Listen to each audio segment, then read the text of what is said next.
Ruão, o processo. Entro todo a tremer nesta árdua escuridade. Seja feita, ó meu Deus, tua santa vontade, ou alarde. Chegamos agora ao processo. Com efeito, ao mesmo tempo em que padecia tão duro e horrível cativeiro, Joana ainda tinha que sofrer as longas e tortuosas fases de um processo tal como nunca houve igual no mundo. De um lado, tudo quanto de hipócrita perversidade, de astúcia, de perfídia, de ambição servil ressumar pode o espírito do mal. 71 clérigos, padres e doutores, fariseus de corações petrificados, todos homens da igreja, mas que fazem da religião uma máscara destinada a dissimular ardentes paixões, a cupidez, o espírito de intriga, o fanatismo tacanho. De outro lado, só, sem amparo, sem conselheiro, sem defensor, uma criança de 19 anos, a encarnação da pureza e da inocência, uma alma heróica num corpo de virgem, um coração sublime e terno, pronto aos maiores sacrifícios para salvar seu país, para cumprir fielmente sua missão e dar o exemplo da virtude no dever. Jamais se viu a natureza humana subir tão alto de uma parte e de outra cair tão baixo. A história já definiu as responsabilidades.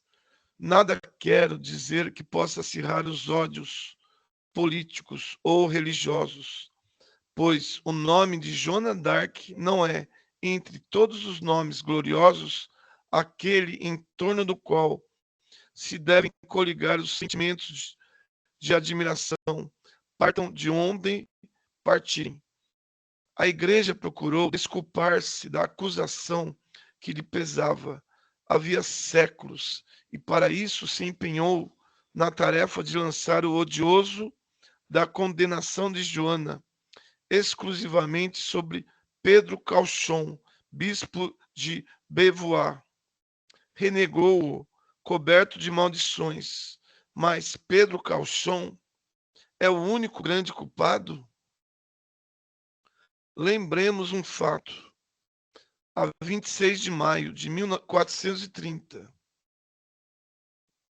3 dias depois da captura de Joana, às portas de Compiègne, o vigário-geral do Inquisitor-Mor da França, residente em Paris, escrevia ao Duque de Borgonha, suplicando e ordenando que, sob as penas de direito, lhe enviasse presa uma certa mulher chamada Joana Aputela, veementemente suspeitada de crimes cheirando a heresia, a fim de comparecer perante o promotor da Santa Inquisição. Assim, o temível tribunal do Santo Ofício, que na época já não era mais do que um fantasma, reaparecia, saía da sombra para reclamar a maior vítima de quantas lhe compareceram à barra. E a Universidade de Paris, a principal corporação eclesiástica da França, lhe apoiava as reivindicações. Anatole France, bem informado sobre esse ponto, diz: no caso da Putela, não era unicamente um bispo que punha a Santíssima Inquisição em movimento. Era a filha dos reis, a mãe dos estudos, o belo e refulgente sol da França e da cristandade.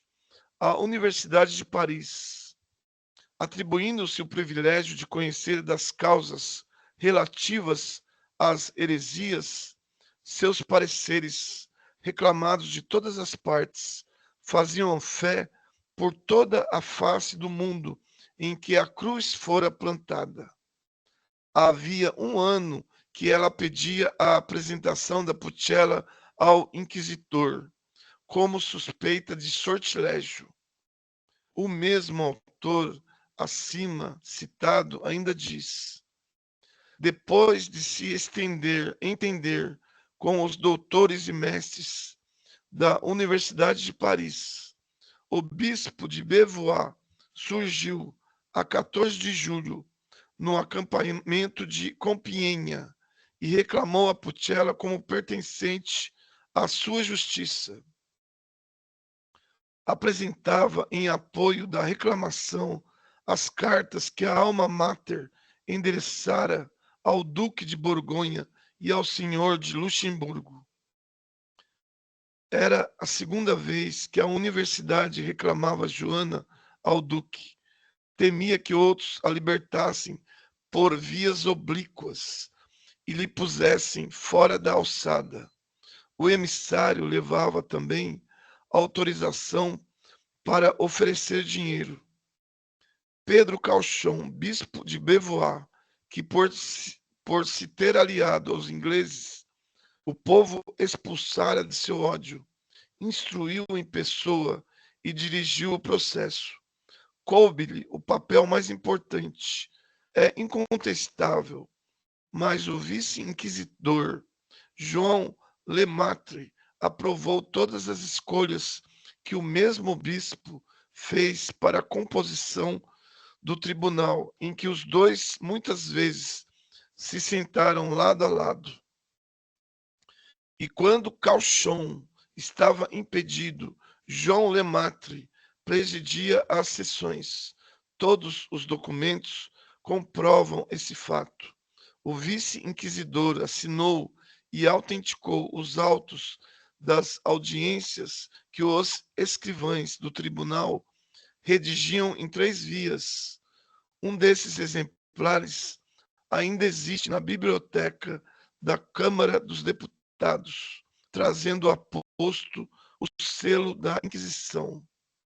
Era de direito que nos processos de heresia as decisões e julgamentos fossem tomados e pronunciados pelos 2 juízes, o bispo e o inquisidor. Foi o que se verificou em Rouen, como algures. Impossível, portanto, deixar-se de reconhecer que a jurisprudência inquisitorial acobertava Cauchon. Mas não é tudo. Os bispos de Constances e Lisieux, consultados no curso do processo, aprovaram a acusação. Há mesmo, a esse respeito, uma particularidade que convém seja posta em relevo. O bispo de Lisieux, Zanon de Castiglione, ao manifestar-se pela condenação, fundamentou seu voto, dizendo que Joana era de muita baixa condição para ser inspirada por Deus. Realmente, que teriam pensado de semelhante resposta os apóstolos do Cristo, aqueles humildes artífices e pescadores da Galileia, e o próprio Cristo, filho de um carpinteiro.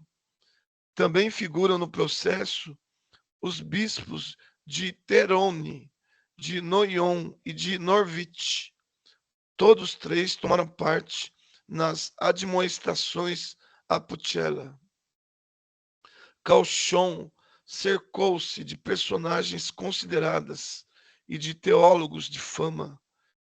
Deu assento no tribunal a homens como Tomás de Corcelles, apelidado mais tarde à luz do Concílio de Basileia, e o segundo Gerson, Pedro Maurício e João Beaupère, que foram reitores da Universidade de Paris.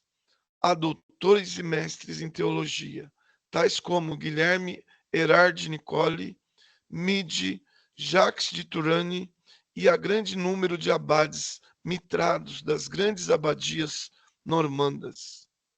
Ora, nenhum dentre tantos clérigos eminentes se mostrou imparcial. Todos eram partidários dos ingleses e inimigos de Joana. O promotor João d'Estivete, a alma danada de Colchon, homem sem fé nem escrúpulos, se tornou particularmente notável pelo ódio e pelas violências contra a acusada.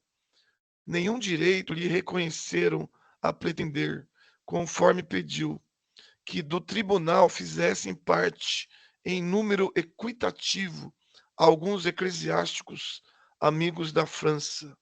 Dessa decisão, ela apelou para o Papa e para o Concílio. Tudo em vão.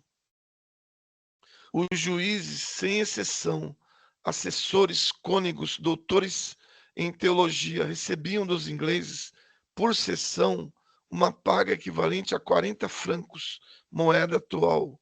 Os recibos estão juntos ao processo. Os assessores chegaram a ser quase 100, mas não funcionavam todos ao mesmo tempo.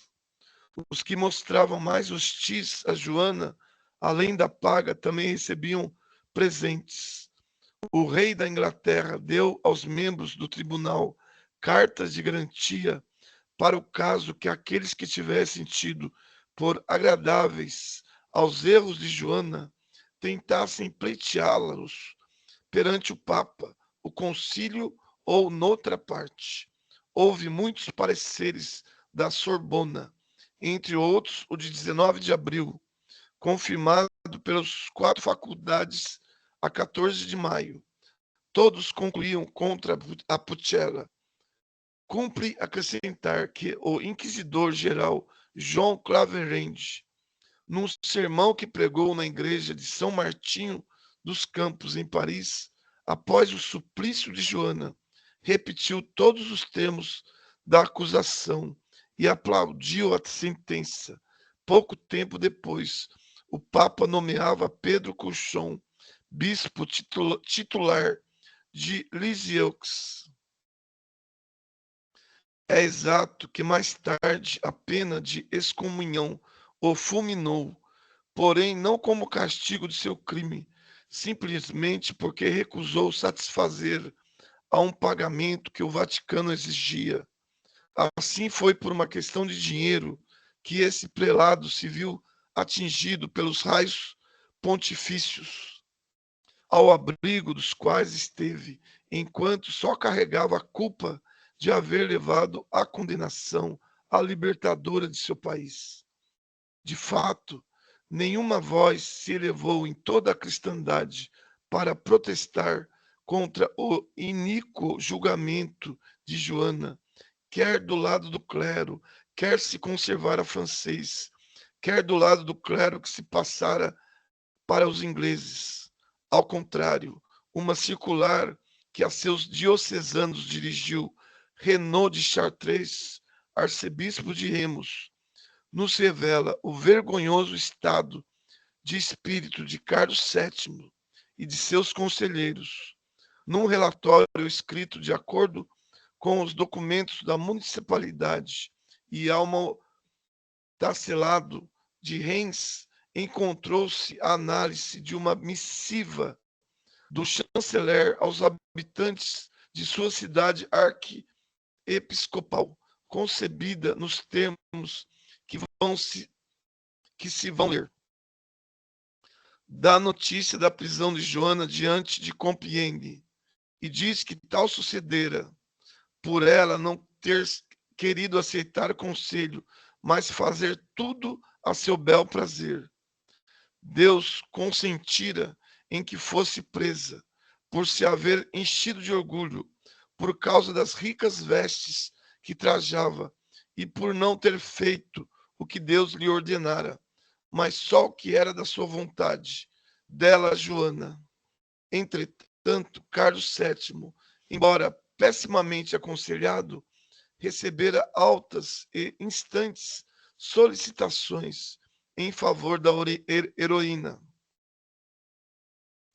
Jacques Gelou, fidalgo arcebispo de Embrun, que fora preceptor do Delfim Carlos, escreveu a seu real discípulo, depois da captura de Joana, lembrando-lhe o que a Pucella fizera pela coroa da França, rogava-lhe que percrustasse a própria consciência e visse se não foram suas ofensas a Deus que ocasionaram aquela desgraça.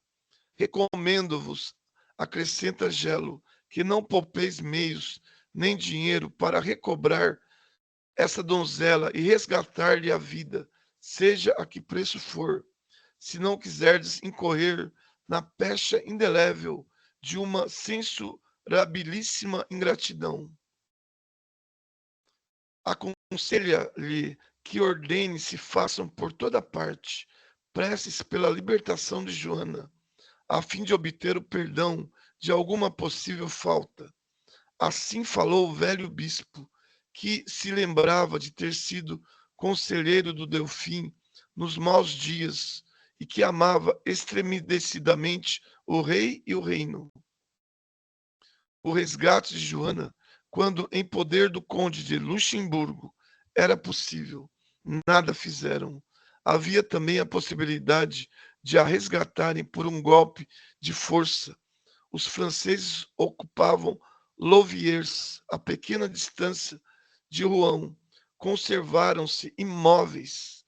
Os que antes da viagem a Remos falavam em atacar a Normandia, agora se calavam. No mínimo, podiam ter conseguido alguma coisa pelos meios processuais, embaraçando a sentença do tribunal mediante os recursos formalísticos do que os juízes se mostravam tão respeitadores. O bispo de Beauvois, que dirigia o processo, era sufragâneo do arcebispo de Remos. Podia este exigir que ele lhe desse, pelo menos, conhecimento dos debates.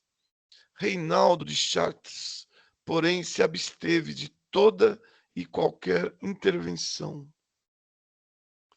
Poderiam ter recorrido aos protestos da família de Joana, reclamar a apelação para o Papa ou para o Concílio, ameaçar os ingleses de represálias em Talbot e nos outros prisioneiros de guerra, para a salvação da vida da Pucella.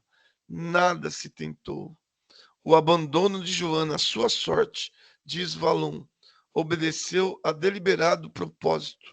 Sua morte entrava nos cálculos daqueles detestáveis políticos. Renaud de Chartres, La Tremoille e todas aquelas outras tristes personagens sacrificaram com Joana o príncipe, a pátria e até Deus, unicamente para guardarem o ascendente de que desfrutavam nos conselhos do rei.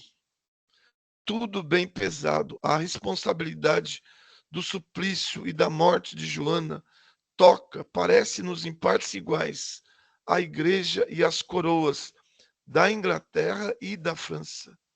Todavia, no que respeita à igreja, umas circunstâncias devemos lembrar.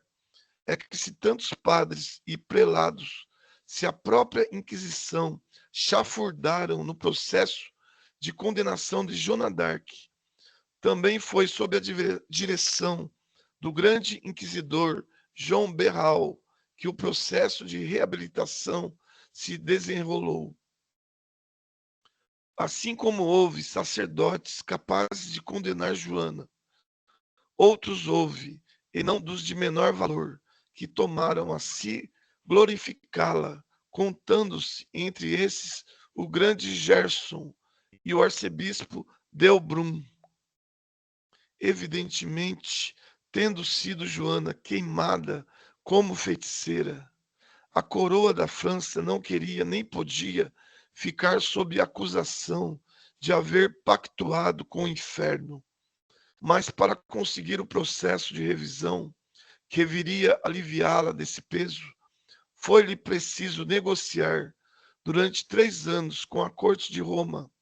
Foi precisa toda a influência do rei e de seus conselheiros, influência que, entretanto, o pontífice romano tinha o maior interesse em salvaguardar numa época de cisma, quando 3 papas acabavam de disputar a autoridade sobre o mundo cristão, foi necessária uma pressão forte para obter-se a revisão, e sem a pressão e a insistência havidas, é provável que a reparação nunca se daria.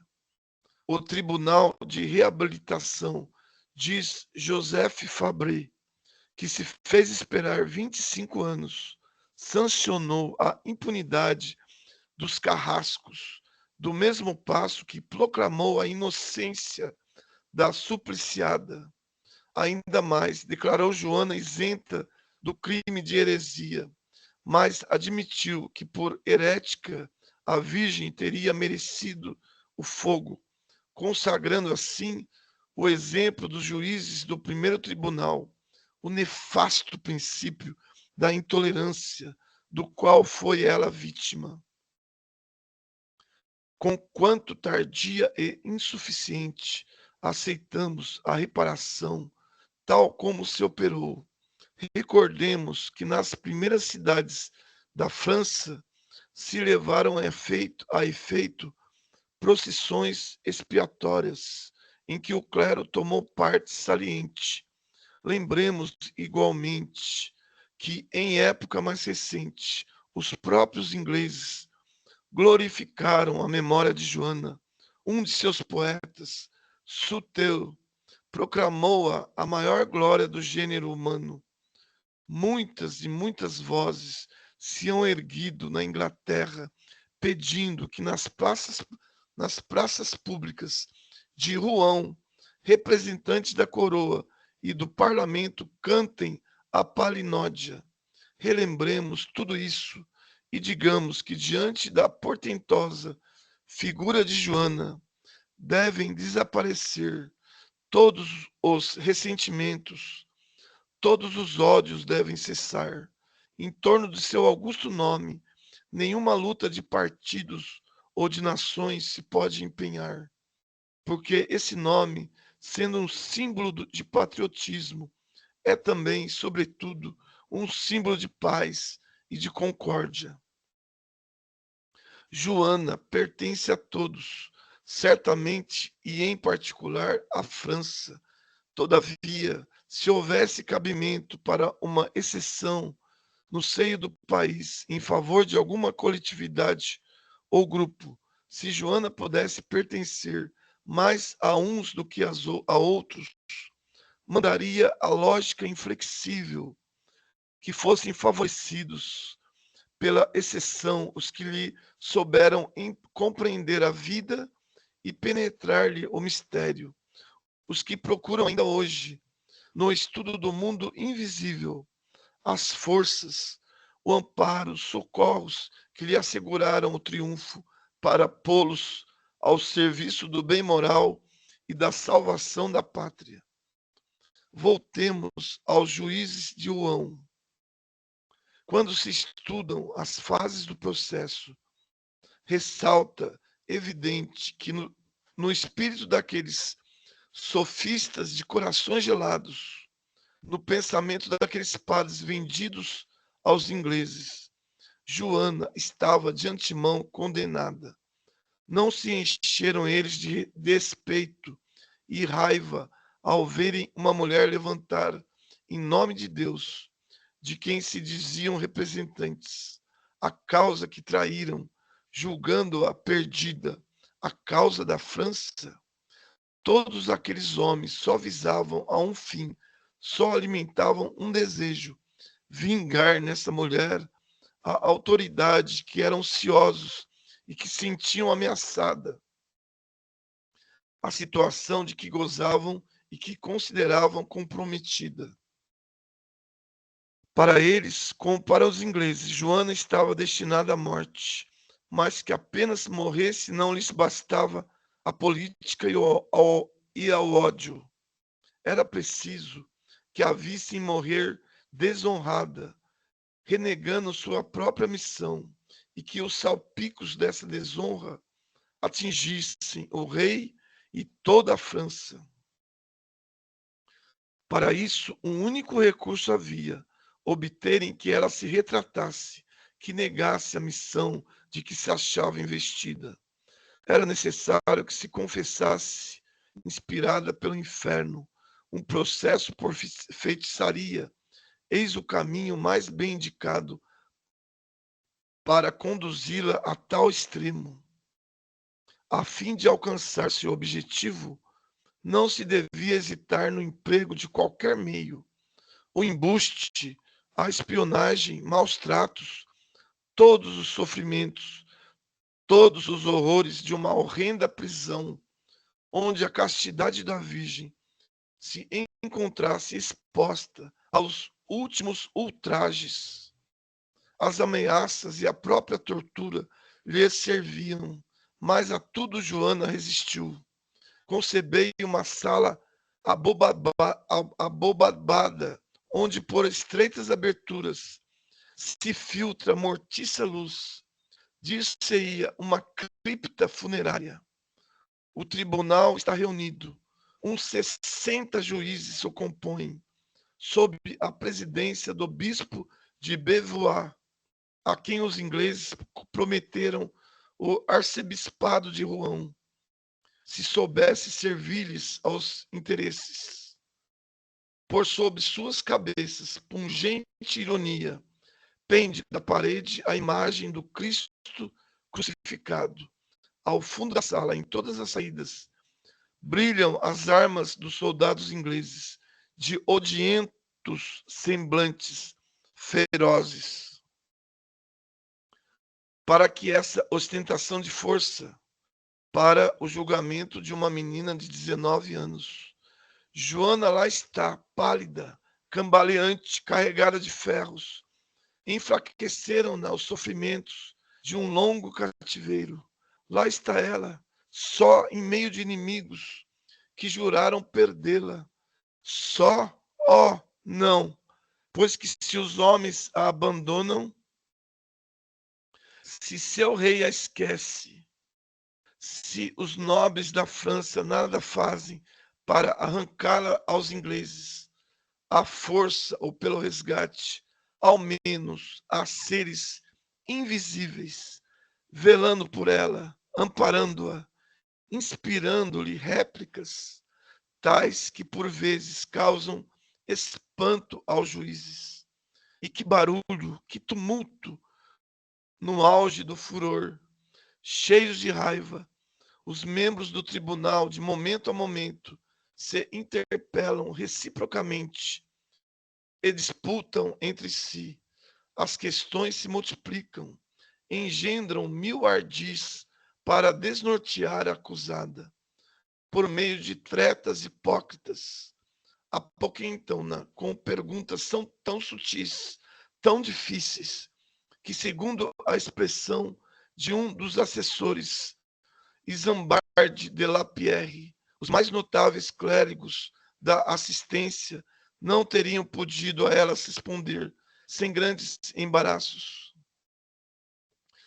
No entanto, ela a todos responde, ora com admirável finura, ora com um sentido tão profundo e com palavras tão sublimes que ninguém mais podia duvidar de que fosse inspirada pelos espíritos.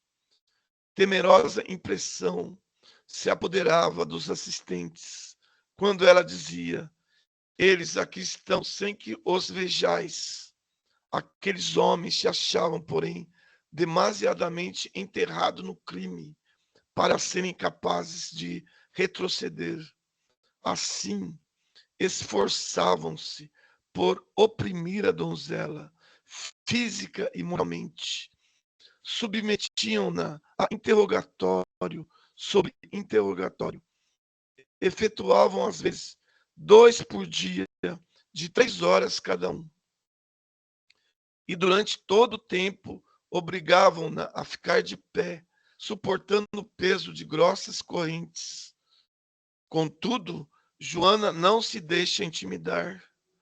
Aquele sinistro lugar se lhe afigura um novo campo de batalha, com o que dá mostra de sua grande alma. de sua coragem máscula, a potência invisível que a inspira prorrompe em frases veementes que aterrorizam seus acusadores. Dirigindo-se ao bispo de Beauvoir, exclama: Dizeis que sois meu juiz, não sei se sois, mas tende o cuidado de não julgar mais, porque do contrário, vós exporeis a grande perigo. Advirto-vos, a fim de que, se nosso Senhor vos castigar, eu tenha cumprido o dever que me cabia de vos prevenir. Vim da parte de Deus. Nada tenho que fazer aqui. Entregai-me o julgamento de Deus de quem vim.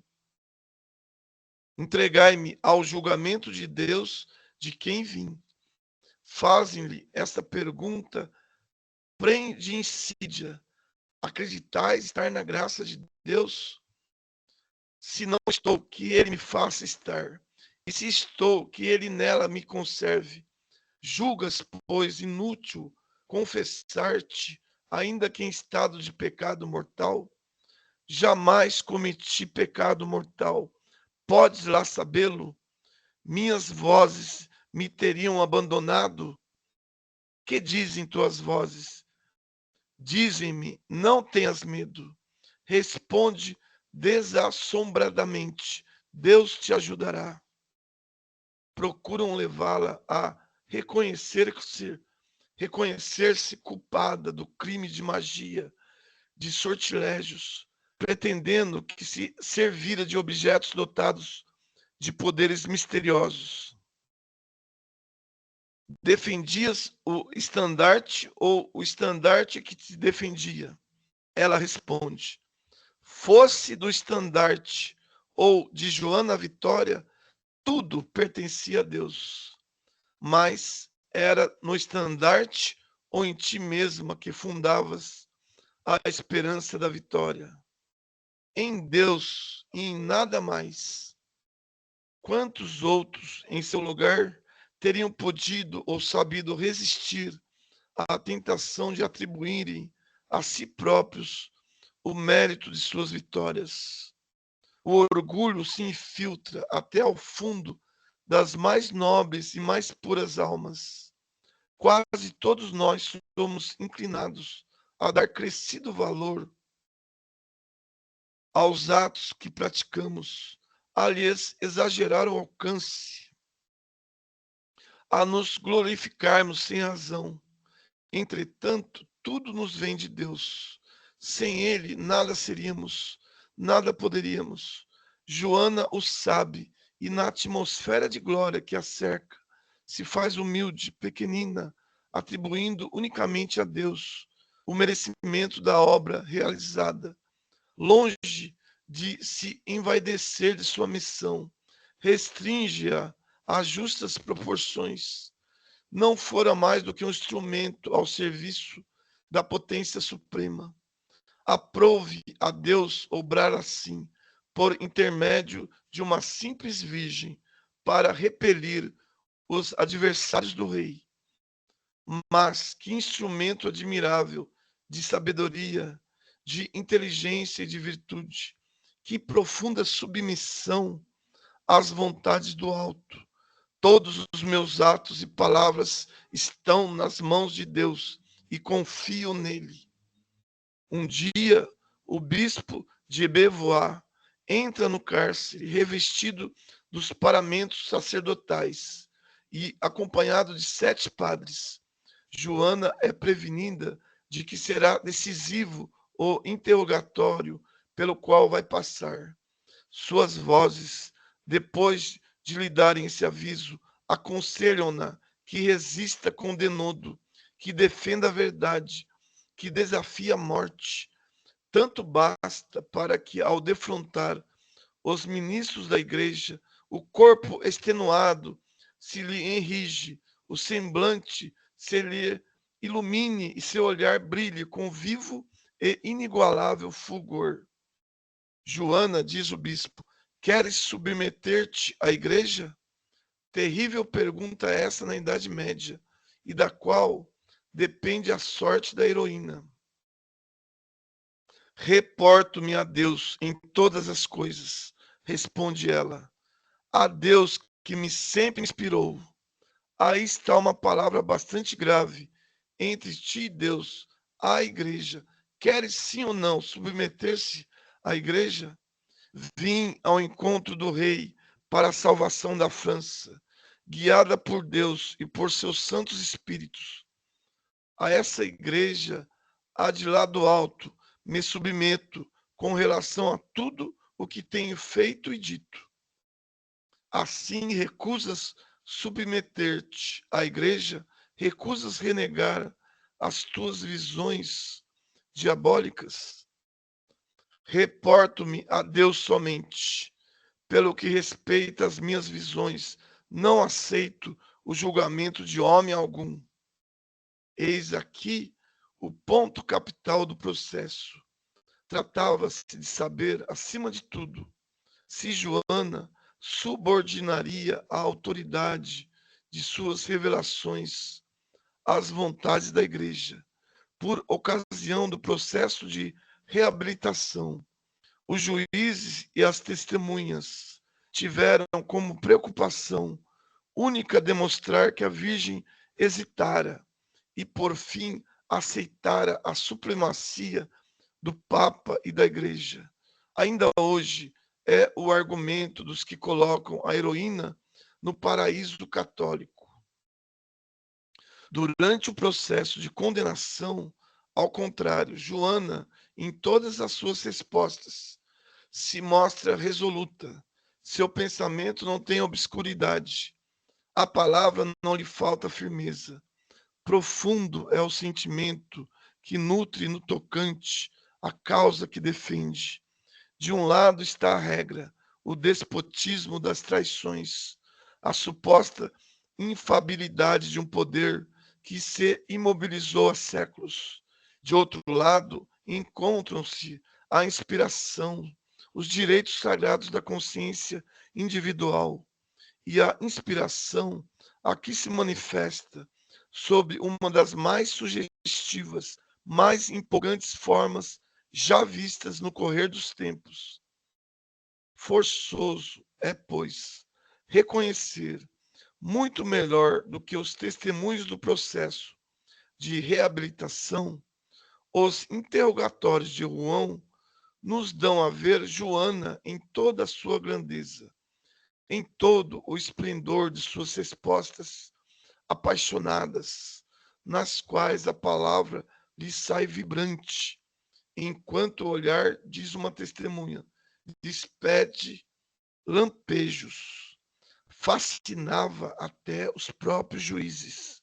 Em parte alguma, em nenhuma ocasião, se mostrou mais bela, mais imponente. Reporto-me a Deus somente, dissera. Diante dessa resolução inabalável, diante dessa vontade, que coisa alguma será capaz de amolgar, não mais hesitam. A 9 de maio, conduzem-na à sala das torturas. Lá se acham os torturadores com os apetrechos sinistros. Preparam os instrumentos, encandecem os ferros. Joana resiste, defende a França e o ingrato rei que a abandonou. Ainda que me arrancasses os membros e que me separasses do corpo à alma, outra coisa não vos diria.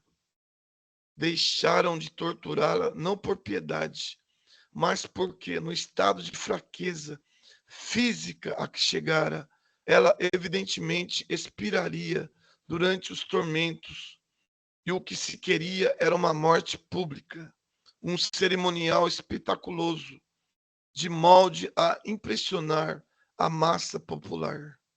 Os juízes nada esqueciam do que pudesse fazê-la sofrer. Num requinte de crueldade, compraziam-se em lhe descrever os horrores do suplício do fogo. Ora, este era o martírio que Joana mais particularmente temia. Preferia que me decapitassem, dizia, a ser assim queimada. longe de tocá-los. O queixume da donzela mais lhes excitava a perversidade, esmagada ao peso das correntes, vigiada de perto por inimigos brutais, no fundo daquele abismo de miséria, onde nenhum raio de compaixão, nenhuma palavra de conforto penetrava. Por vezes, um grito de revolta lhe assomava aos lábios, e um apelo a Deus, o grande juiz, motivado pelos ultrajes que lhe infligiam, mas acrescentava: bem pode ser que os que me querem tirar deste mundo vão antes de mim. Douta feita, declarava ao juiz interrogante: não haveis de fazer contra mim o que acabais de dizer, sem que daí vos advenha mal ao corpo e à alma. Efetivamente, muitos dos que a julgaram e condenaram tiveram miserando fim. Todos se viram flagelados pelo desprezo público e pelo remordimento das consciências. Cochon morreu acabrunhado de remorsos. O povo desenterrou-lhe o cadáver para lançá-lo a uma sentina. O promotor João d'Estivette expirou dentro de um esgoto. Alguns outros, 25 anos depois, em presença do novo tribunal, no correr do processo de reabilitação, mais pareciam réus do que testemunhas.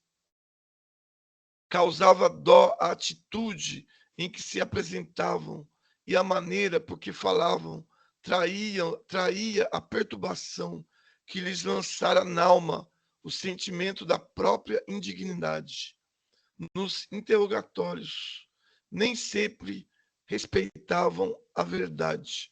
Quando transcreviam as palavras da acusada, um dia em que a inquiriam acerca de suas visões, ao lerem-lhe uma das respostas que anteriormente dera, João Lefebvre notou um erro de redação e apontou. Joana pediu ao escrivão Manchon que repetisse a leitura. Relido o trecho, ela declarou que dissera precisamente o contrário. Outra ocasião, ponderou-lhes num tom de censura: registrais só o que é contra mim e nada do que é a meu favor. Apesar de tudo, a energia sobre-humana, a linguagem inspirada, a grandiosidade e serenidade da donzela nos sofrimentos acabaram por impressionar os juízes. Cauchon sentia bem ali estava um ente excepcional, um ente que o céu amparava, e já entrevia as consequências hediondas de seu crime.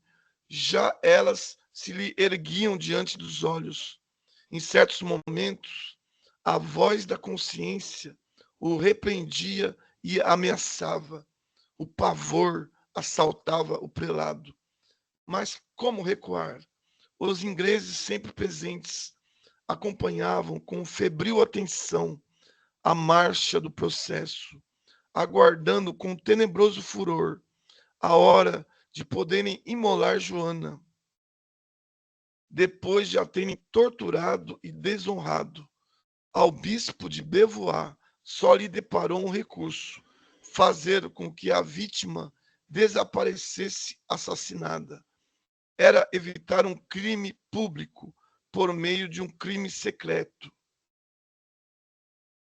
Pensou em matá-la a veneno e providenciou para que lhe enviassem um peixe envenenado. Ela o comeu e logo enfermou, acometida de vômitos. Chegou ao extremo de abatimento. Receando que viesse a morrer, prodigalizam-lhe pérfidos cuidados, pois não convém que morra assim obscuramente. Os ingleses pagaram-na caro, e a destinavam à fogueira. Por fim, a robusta constituição da heroína triunfa e imediatamente recomeçam seus sofrimentos morais.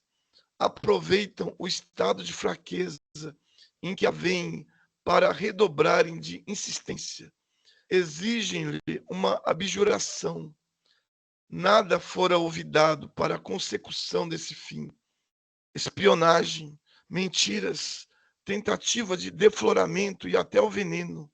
A virgem, que era objeto da admiração de um povo inteiro, estava por seus juízes e guardas saciada de ignominias. Uma cena, poder-se-ia dizer uma comédia, é preparado no cemitério de Saint-Oyen. Aí, à vista do povo e dos ingleses, diante dos juízes reunidos, tendo à frente um cardeal e 4 bispos, intimam Joana a declarar que se submete à igreja, exortam-na e pedem-lhe que se compadeça de si mesma, que não se condene ao suplício do fogo. Lá está com efeito na sua carreta sinistra, bem junto do estrado para o qual a mandaram subir, o carrasco que, em caso de recusa, a conduzirá ao Viex-Marché, onde uma fogueira a espera. Nesse instante, a luz merencória de um dia sombrio, como que velado pelos crepes do luto de que se cobrira a natureza. Sob a impressão de tristeza que se desprende dos túmulos, das sepulturas que a rodeiam, ela se sente presa de imenso desânimo. Pelo pensamento, foge daquele campo mortuário e revê a terra que lhe fora berço, a velha Lorena, com seus frondosos bosques, onde canta o passaredo, todos os amados lugares de sua meninice.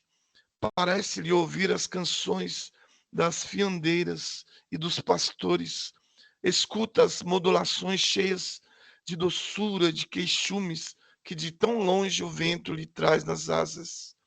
Torna a ver a choupana em que habitava, a mãe, o velho pai, que encontrara em remos, todo encanecido, uma e outro destinados a sofrer duramente quando souberem de sua morte. Nasce-lhe no íntimo a saudade da vida. Morrer aos 20 anos, que coisa cruel. Pela primeira vez, o anjo fraqueja. O Cristo, o próprio Cristo, também teve seus momentos de fraqueza.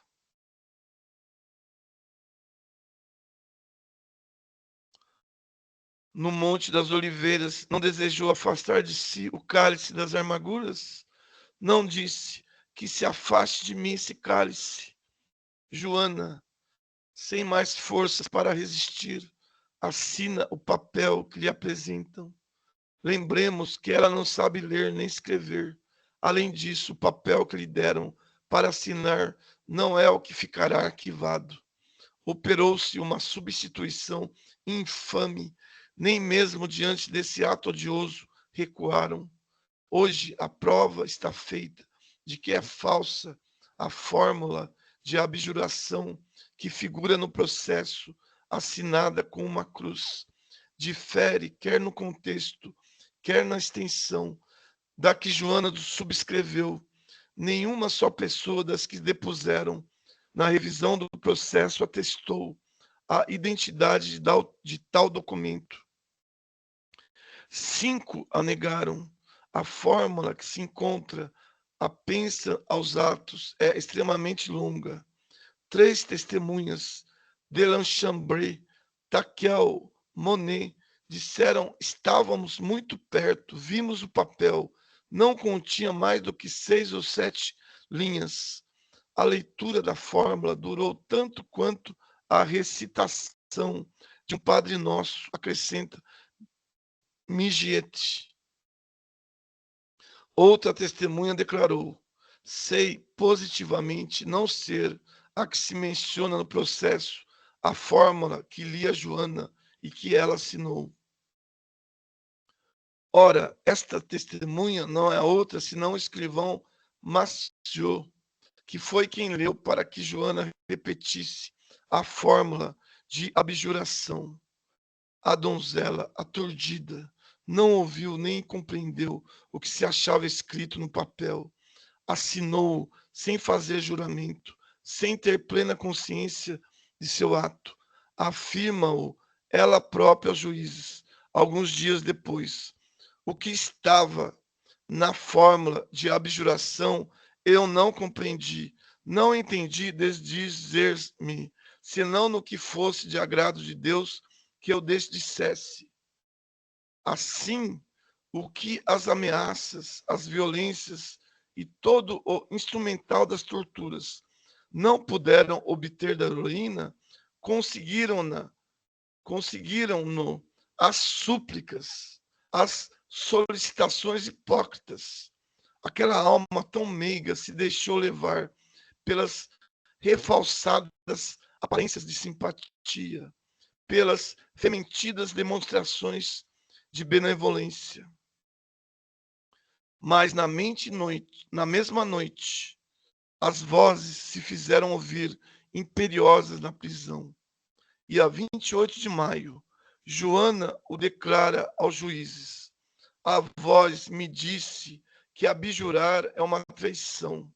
A verdade é que Deus me enviou. O que fiz está bem feito. E retomou as vestes masculinas que fora obrigada a trocar pelas de seu sexo, que é o que se passara depois da abjuração, quando, com menosprezo das promessas de a porem numa prisão da igreja e de lhe darem por guarda uma mulher, a reconduziram à enxovia abjeta, onde até então estivera. Os testemunhos seguintes não vão dizer. Joana me referiu que depois da abjuração a atormentaram violentamente na prisão, que a molestaram e lhe bateram e que um milord inglês tentara forçá-la. Dizia publicamente e me disse a mim que por esse motivo é que retomara as vestes de homem. Em minha presença, perguntaram a Joana por que retomar os trajes de homem. E ela respondeu que o fizera para defender seu pudor, pois vestida de mulher, não se considerava em segurança na companhia de guardas que já tinham querido atentar contra sua honra. Muitas pessoas e eu estávamos presentes na ocasião em que ela se justificava de haver retomado aquele trajo, dizendo e afirmando publicamente que os ingleses lhe tinham feito na prisão toda espécie de ofensas e de violências, quando usava roupas de mulher. De fato, eu a vi acabrunhada, com o rosto banhado de lágrimas, desfigurado de tal modo ultrajado, que tive piedade e compaixão. Na prisão dos ingleses, Joana esgotou o cálice de amarguras. Pôde medir a profundidade do abismo das misérias humanas. Todos os seus sofrimentos se acham resumidos nestas palavras que dirigiu aos juízes. Prefiro morrer a suportar por mais tempo o martírio do cárcere. E durante essas horas de horror, lá no castelo de Lorne, Carlos VII, ao languido som das violas e das rabecas, se entrega aos prazeres da dança, a todos os gozos da volúpia. No burburinho das festas, esquece aquela que lhe dera a coroa. Fatos tais contristam o pensamento e atribulam os corações. Chega-se a duvidar da justiça eterna, semelhante ao grito de angústia de Joana. Enviamos dolorosas queixas aos céus imensos, ao nosso apelo, porém, o morno silêncio responde. Entretanto, desçamos ao fundo de nós mesmos e sondemos o grande mistério da dor. Não é ela necessário a beleza das almas e a harmonia do universo? Que seria o bem sem o mal, que lhe serve de contraste e lhe realça o brilho?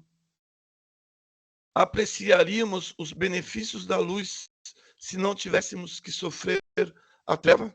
Sim, a terra é o calvário dos justos, mas é também a escola do heroísmo, da virtude e do gênio, é o vestíbulo dos mundos felizes, onde todas as penas aqui passadas, todos os sacrifícios feitos nos preparam compensadoras alegrias. As almas se depuram e embelezam pelo sofrimento. Só mediante a dor se conquistam todas as felicidades. Os que não são imolados partilham delas em maior escala. Todos os corações puros sofrem na terra. O amor nunca é desacompanhado de lágrimas.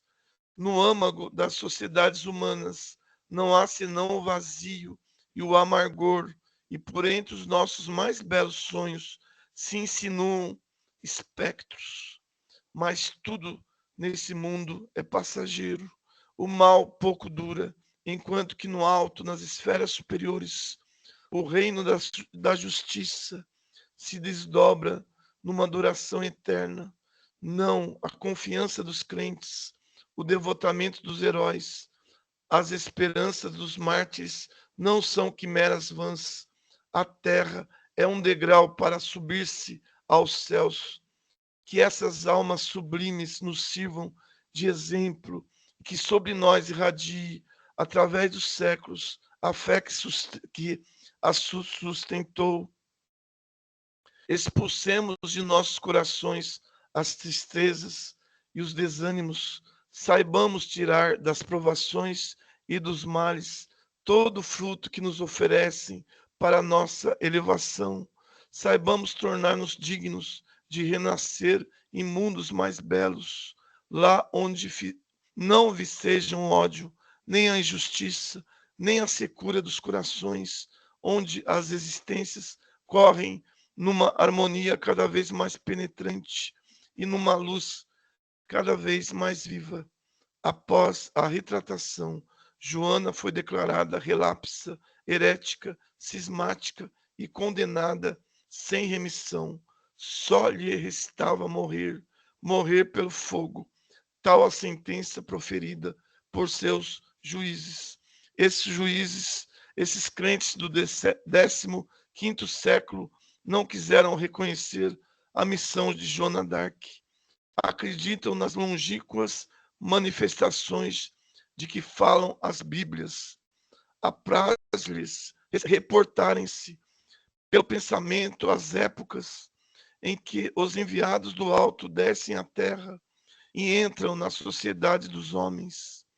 Creem num Deus que imobilizaram nas profundezas do céu e ao qual dirigem cotidianamente estéreis louvores, mas ao Deus que vive, obra e se manifesta no mundo, na espontaneidade, na frescura, na juvenilidade da vida, aos grandes espíritos que diante deles bafejam os missionários com o sopro de uma inspiração poderosa, só votam ódio, só reservam o insulto e a ignomia. Os juízes de Rouen e os doutores da Universidade de Paris declaram Joana inspirada pelo inferno. Por quê? Porque os defensores, os representantes da letra, da fórmula, da rotina, somente dispõem de um saber superficial, de um saber que esteriliza o coração, priva de nutrição o pensamento, e, em certos casos, pode levar até à injustiça e ao crime. É assim que, em todas as épocas, os homens de letras se constituíram, incidentemente, os algozes do ideal e do divino. É assim que, com a roda de ferro da tirania, se tem esmagado o que de mais belo, de mais grandioso, de mais generoso há neste mundo.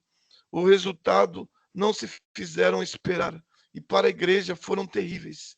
Dilo Henry Martin pelas seguintes palavras, condenando Joana, a doutrina da Idade Média, a doutrina de Inocêncio III e da Inquisição, proferiu a condenação de si mesma. Essa doutrina primeiramente queimou sectários, depois dissidentes que ensinavam a pura moral cristã. Agora acaba de queimar um profeta, um Messias. O espírito se retirou dela. Daqui por diante, a seu mau grado, em seu desfavor, é que se operarão os progressos da humanidade e as manifestações do governo da providência da terra. Sim, a humanidade caminhou, o mundo progrediu. Não mais se pode dar a morte na cruz ou na fogueira aos enviados de Deus. Fecharam-se as masmorras e as salas de torturas. Desapareceram os patíbulos. Entretanto, outras armas se levantam contra os inovadores, contra os porta-vozes da ideia nova. Essas armas são a chacota, o sarcasmo, as calúnia, a luta surda e contínua. Mas se as temíveis instituições da Idade Média, se todo o arsenal dos suplícios, se os patíbulos e as piras foram impotentes para deter a marcha da verdade, como poderiam hoje embaraçá-la? Soou a hora em que o homem não mais admite, no domínio do pensamento, outro soberano que não seja a sua consciência e a razão. Por isso, devemos conservar-nos fiéis ao eterno direito que nos assiste de julgar e de compreender. Aproxima-se, chegou mesmo o momento em que todos os erros do passado têm que comparecer em plena luz à barra do tribunal da história. Já se consideram, explicam as palavras e as ações dos grandes missionários, dos mártires e dos profetas. A todos os olhos, elas apresentam um brilho novo. Breve, o mesmo sucederá com as sociedades e instituições de outrora. Umas e outras serão julgadas por sua vez e só conservarão o ascendente moral, a autoridade, aquelas que souberam dar ao homem mais meios e recursos para pensar, mais liberdade para amar, elevar-se e progredir.